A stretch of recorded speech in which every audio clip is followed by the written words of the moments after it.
Hey guys, Braden with Outdoor Manly again. What I wanted to do is bring you my fire kit today. Just wanted to show you guys what was in it, what's going on, and just kind of what I carry and why I carry what I carry. So let's kind of dig into it. This will be pretty quick. This is my second take. First one was on kind of a rainy day, and I didn't really get the chance to really bust through it before it started raining really crazy out here. So this is my fire kit. This is kind of what I carried in. This is a surplus military. It's not even a military, it's just a surplus little molle pouch. I got this guy for like $5. It's made by Vism. That's V-I-S-M.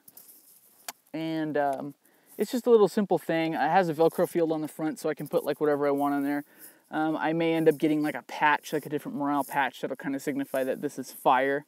Anyways, this is just what I carried in. I obviously replaced all the zipper pulls with paracord and some heat shrink, just so I could get at it with gloves. A little bit easier. The ones before it were really, chintzy and kind of crappy. So let's just kind of dig into it. Something I want to discuss that's outside of my fire kit, outside of this little pouch that is this right here. This is my spindle. This spindle I made, and this one's out of yucca. And yucca is a bush that's kind of native to drier regions of the Americas. I'm not sure if it's on other continents or not, but I used to live in Southern California, and this guy right here is actually what, it's just made of yucca, just one of those shoots, real dry stuff. Anyways, carved it out, and the reason why I usually carry this on me, I'll just like throw it in my pack, just shove it in there too, because it weighs like nothing. Yucca is a super light plant. It's not very dense, and the reason why I grabbed this is because when I create a bow drill, the shaft is probably one of the hardest parts to make. This one takes probably like 30 minutes-ish to make like a really good one. So I just spent the time, I made it out of some good materials, and the reason I chose yucca is because it's so light. It's also really dry too. I keep this guy really dry, I try to keep it inside the pack. Not too sharp, I'll sharpen it up when I need to use it. That way, it doesn't punch holes in my bags. And it just creates tons of powder when you use it. So this is kind of the guy I usually carry with me for bow drills, just so I don't have to like create a bow drill from scratch, especially if there's like wet wood going on. Anyways, just another option, weighs nothing. Take it for what you will. So fire kit, let's kind of dig into it. Front pouch here. And now this will be in conjunction with kind of what I'm wearing too. I'll kind of discuss this right here, as you can see this ferrocerium on it. And I'll discuss that in a bit. So in the front pouch here, I just have some lighters. These are just little Bic lighters. What I did is I removed the safety ring on here. If you just put a knife in there, pop it off. It's just real easy to use with gloves. Anyways, Bic lighter, they're cheap. I'm sure all of you know that Bic lighters make fire really well, so can't go wrong with it. This is just another backup lighter. This one has the little crank up option. You can pop off the bezel and keep cranking it, so that means it'll get a pretty good flame. It releases a ton of liquid at the same time, so this one will probably go out way before the Bic, but it's just another lighter. One is none, two is one. Let's see here. So that was just this front pouch right here. Let's kind of dig into this pouch. There's 3 pouches. I'll show you what's in each one. This one's just a little tiny magnesium rod. It has a little tiny strip of ferrocerium on it. This thing, I will say that these rods like this really suck because the ferrocerium on top isn't really enough. Like that is going to go away way faster than you're ever going to be able to strip off this magnesium, unless you're using tons of magnesium to light your fires. So I would advise against these. I would advise for the like light my fire guys, kind of like, let me get it off my belt here, kind of like this, just this one's a light my fire. There's also other ones like Swedish Fire Steel. And these guys are just excellent because it's a nice thick rod. You can sit there and just, make sparks from it for a long time. So, and I'll kind of show you what that was on and why that's not necessarily in my kit, so to speak, right now. All right, what else do we got in here? Okay, these are Esbit tablets. I will demonstrate that in a minute. Just know that those are called Esbit tablets. They're super cheap. You can buy like a package of 10 for like $2 at most stores, even like retail outlets, like kind of expensive places like REI. You can buy them pretty cheap. Here's just some more. So that's kind of it for my front pouch. Now this thing might be in a little bit of disarray just because I use this quite a bit. So anyways, this is what's in there though. So yep, that was the front 2 pouches. Let's go to the main pouch here. This one kind of just has crap all over, so my bad. All right, so let's dig out first here. This guy right here is actually a little fob. This is made by CRKT. This is called the Stokes Fire Core Bracelet Accessory, I think. And it has a little button compass on it. It works. It's actually fairly decent. I'll break this out into its own little crappy review. But it also has a little tiny ferrocium rod on it. Let me see if I can't get that off of there. Anyways, this pulls out the little socket right in there. And there's two little metal things on the side. Anyways, you can just stroke that on there. And this whole thing, like I said, this fits onto a paracord bracelet. See that little hole in there, and you undo the bottom. Anyways, I'll talk about it later. But needless to say, it has a fire striker, it has a compass. So dual purpose, weighs like nothing. These guys are the same as the Esbit tablets. These are made by Koglins. I don't like these, and I'll tell you why in a minute. This right here is the Esbit stove, and I will demonstrate all of these Esbit and the Koglin tablets here at the end. Just want to get everything out so you can kind of see. This right here is a weatherproof lighter.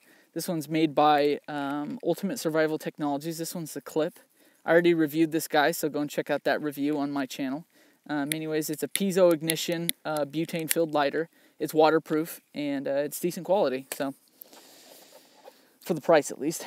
These guys are Koglin's Stormproof matches. Rolling some footage of that. Anyways, these guys, I think they're strike anywhere, but I usually just strike it on the can since this is a waterproof container. Has cotton in there for just keeping it kind of dry. And yeah, both sides have strikeable things on it. So I just keep these just because sometimes you need matches, even if it's not like a outdoorsy situation. Sometimes at like a barbecue, sometimes you just need some matches to like drop into a burner. This is why I have these. So, and they're super cheap, no problems with them. All right, last but not least, I have this Altoids tin. This guy I use for burning char cloth. This is my second one. Not my second one, but I mean, this is a different one from the one I usually use. I had got a new one because the old one got kind of crumpled up and messed up. Anyways, I ended up burning some, what I thought was natural material, but it ended up having some polyester in it, so it kind of melted to it. So I've been just kind of cooking it, trying to get all the crap off. But anyways, what you can do is you can cook char cloth in this. Tons of videos on how to make char cloth. Go check those out. But I definitely recommend having one of these because, you know, the next fire mentality, as a couple guys say it, it's a lot easier to start a fire with char cloth than it is without. So just, and these things weigh nothing. You can actually put stuff inside of here while you're not using it and kind of keep it semi, you know, water resistant. So yeah. All right. So let's get down into the Esbit stove here. So this is the Esbit stove. Let me unfold it for you. It just unfolds like this, and it actually has, so these turn into feet. These unfold into feet like that, and it has some little edges here to kind of hold up a pot, or maybe like a canteen, one of those metal canteen liners that the U.S., you know, it's U.S. general issue. And you put the Esbit tablet right in the middle, or the Koglin's tablet, light it on fire, and those guys stay lit for probably 10 to 15 minutes. And it's just a nice little way to boil water. It's super light. I can actually keep the tablets in it when I store it. I just used this not too long ago, and it works great, man. So definitely you want to check out one of those. This guy and probably 5 of these tablets cost you about, what was it, $5.69 at like REI, which is pretty good. I definitely recommend getting one of those just for the purpose of having a quick way without needing fuel or anything like that to either boil water or cook a small like Mountain House pouch or something like that. So let me kind of show you what these are all about. I believe these are called hexamine. These aren't the same as trioxane. They're pretty similar like in purpose, but it's a totally different chemical. Trioxane burns a lot hotter, a lot more efficient, but trioxane needs a little bit more weatherproofing. They come in totally sealed pouches, foil pouches. I think sunlight actually degrades trioxane. That's what I think. Don't quote me on that. That's just what I've read. That doesn't make me an expert by any means, but that's what I've read. These hexamine tablets are pretty good just for throwing in there, like I said, and lighting a fire. I've also thrown these into like a pile of sticks or just some kind of wet tinder, and these will dry it out pretty good. These burn pretty hot. Now, these are the Esbit brand. They come in nice little squares. These burn very cleanly. They don't smell at all, and it'll actually burn to the point where there's literally a couple black specks. You know, I mean, the whole thing just goes, it just evaporates almost. So there's not really much to be left. Now, these guys are a little bit more expensive than the Koglins ones. These guys, Koglins, I'll roll in a picture of these guys. These guys are a little bit more, these guys stink.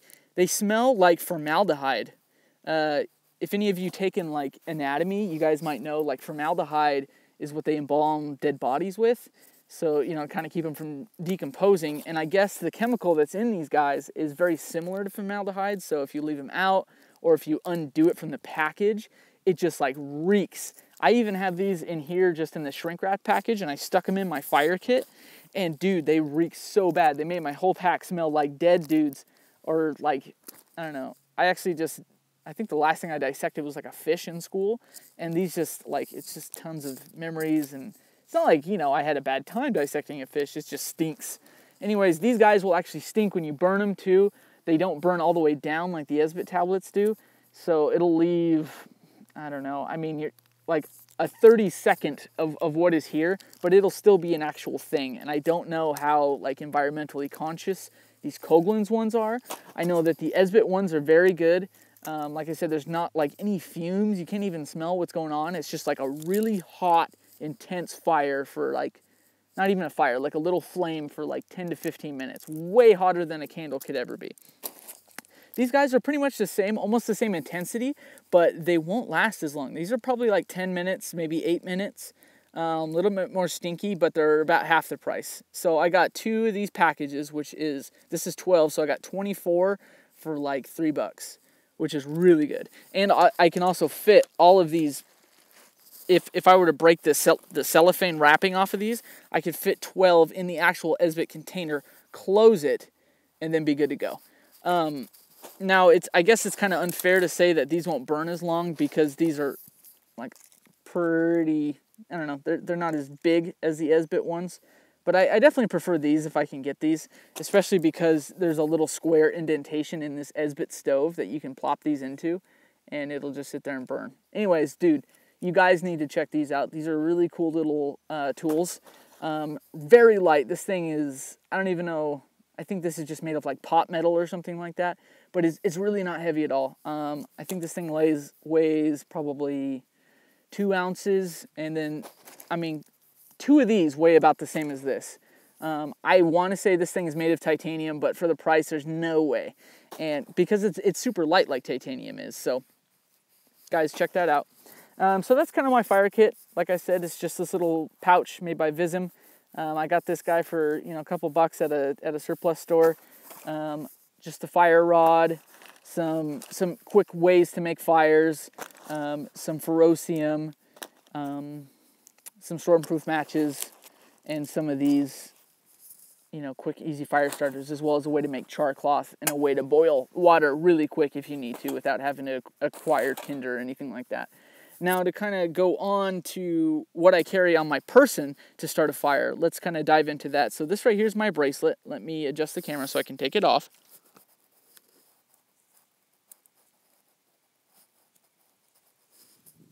So this is a bracelet I made myself. This right here is a Sunto button compass. They're like 10 bucks. Anyways, I read really good things on them. They have an adjustable bezel for declination, which is awesome. And I also just took a full-size ferrocium rod.